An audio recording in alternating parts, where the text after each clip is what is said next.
एजाजुल हक साहब, मौजूदा सूरत हाल में पाकिस्तान ने जो कारकर्दगी दिखाई है, पसे पर्दा जो रवाबित किए हैं, दो ताकतों को मेज पर बैठाया है, निकात के ऊपर गौर करवाया है और फिर एक ओपन एंडेड जो है वो चीज़ें छोड़ दी गई हैं, जिससे अभी तक ये तासुर मिल रहा है कि कहीं ना कहीं पे कोई ब्रेक थ्रू भी हो सकता है और हालात मुश्किल में भी जा सकते हैं।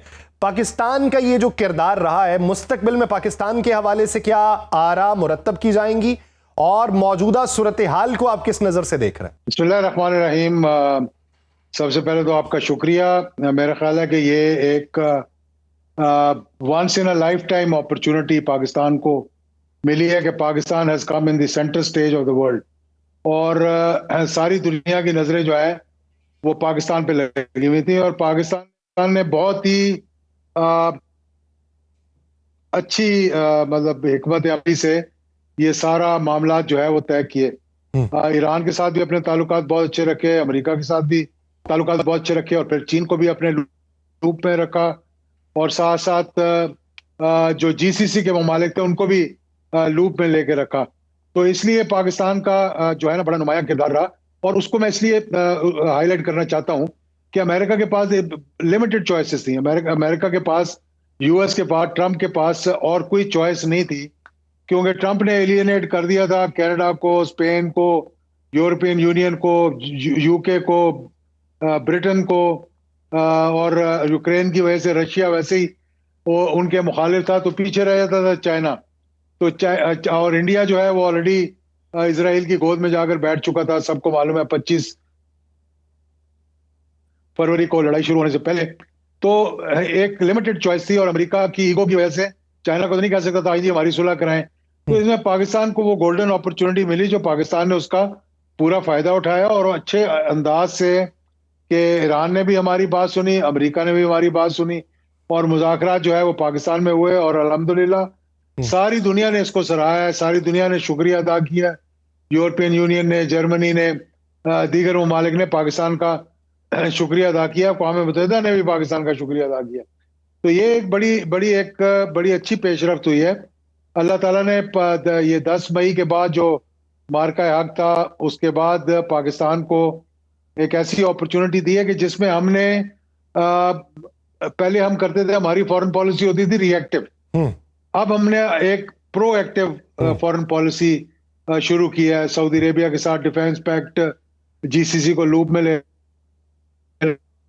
अमेरिका के साथ ताल्लुकात ठीक रखना, चाइना में एक बहुत ही अहम और बड़ा किरदार अदा किया, और इस दफा भी जो है वो ईरान के साथ भी उन्होंने बड़ा प्रोएक्टिव इस वक्त जो हिकमत अमली तरतीब दी गई है, इसने पाकिस्तान को इस नहज तक पहुंचाया है कि पाकिस्तान की समत भी बेहतर हो रही है और उसकी साख भी बेहतर हो रही है। एजाजुल हक साहब, आप क्या समझते हैं कि बीच का रास्ता इस वक्त क्या है? दोनों अतराफ को तहम्मुल मिजाजी से, सोच के साथ बैठ के बातचीत करने का, और दूसरा ये कि इस वक्त पसे पर्दा रवाबित फिर से किसके जारी हैं? क्योंकि दुनिया में और ताकतें भी हैं, और मुतासिरीन भी हैं, और बेनिफिशरीज भी हैं जो कोशिशें कर रहे हैं कि दोबारा से ये दायरा जो है ये ना खुले, दोनों अतराफ के अंदर कहीं ना कहीं कोई बीच का रास्ता निकले। इंशाल्लाह बीच का रास्ता निकलेगा, और जो टीम आई थी यहाँ पे, स्टीव विटकॉफ और जेरार्ड कुशनर, उन्होंने पहले भी मुज़ाकरात को ख़राब किया था, तो उनका तो ट्रस्ट डेफिसिट था बहुत ज़्यादा ईरान के साथ। सिर्फ ईरान की टीम ऐसी आई थी जो कि तैयारी करके आई थी, वो अपने साथ एक्सपर्ट्स लेकर आई थी, वो न्यूक्लियर पे बातचीत करते रहे थे, वो न्यूक्लियर पे बातचीत करने के लिए तैयार थे। लेकिन अमेरिकन टीम जो है ना, वो उसके साथ कोई मेरा नहीं ख्याल कि कोई सॉलिड प्रपोजल है या कुछ है। बस यही कि जी न्यूक्लियर भी ख़त्म कर दें। अब कैसे ख़त्म कर दें कि आपको ऊपर ले जाकर बैठा दें और स्ट्रेट ऑफ हॉर्मुज़ को भी खाली कर दें। तो इस वक्त सारे ट्रम्प कार्ड्स जो हैं वो ईरान के हाथ में है, और अमेरिका के लिए ये बड़ा एक मुश्किल हो जाएगा। मेरा नहीं ख्याल था कि यहाँ पर कोई हतमी फैसला होना है इस्लामाबाद में। वो एक प्रपोजल देकर गए हैं और एक प्रपोजल लेकर गए हैं। अब वहां जाकर उनकी बातचीत होगी, आप देखेंगे कि Trump will come around two further negotiate. और ये इस वक्त जो है ना, ये जेरार्ड कुशनर और स्टीव विटकॉफ जो थे ये टोटली कैंप में है इसराइल के, और नेतन्याहू जो है बहुत अपसेट है।